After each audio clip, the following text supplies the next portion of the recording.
So can you just run us through this morning you guys had an elderly, was it a couple that came into the clinic?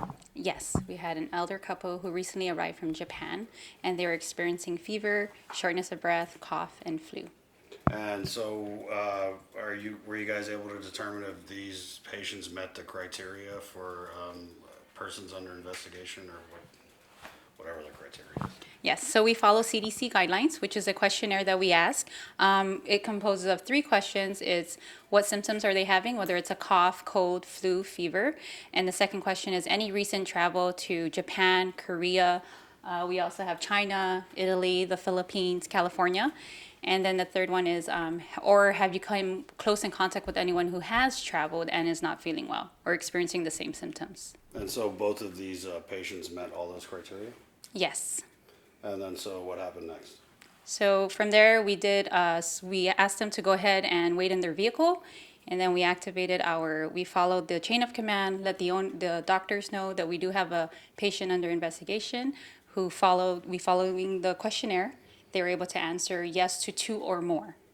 And so once they wait in their vehicle, then we have one of our staff members go out with the physician, don the proper PPE.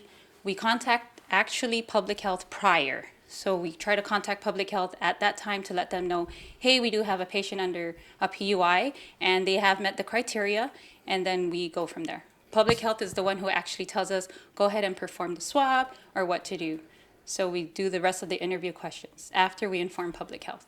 And then so after that happened, what was the timeline from when you notified public health to when they came to the clinic? The patients presented to the clinic about 7:30, 7:45. Public health was notified at 8, and I want to say they arrived at 10:30, 10:45.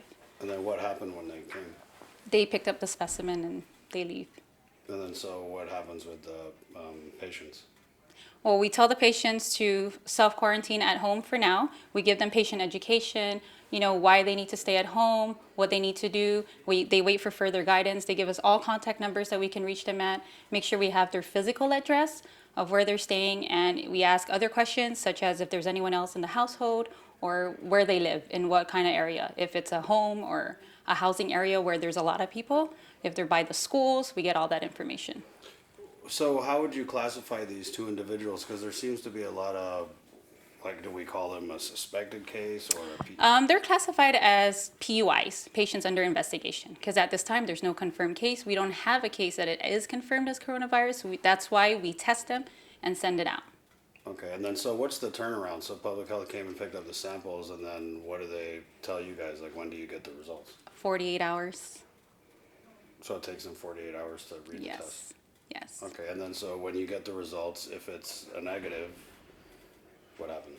Well, once again, we screen the patients over the phone, assess them, see are they still having the symptoms. We do conservative care, let them know what to do, and if they are still feeling sick, we still have them stay home just for at least another 72 hours. And then what if it's a positive test result? If it's a positive coronavirus, public health will be notified and then they take action from there. And they take over and, Yes. okay, that's good.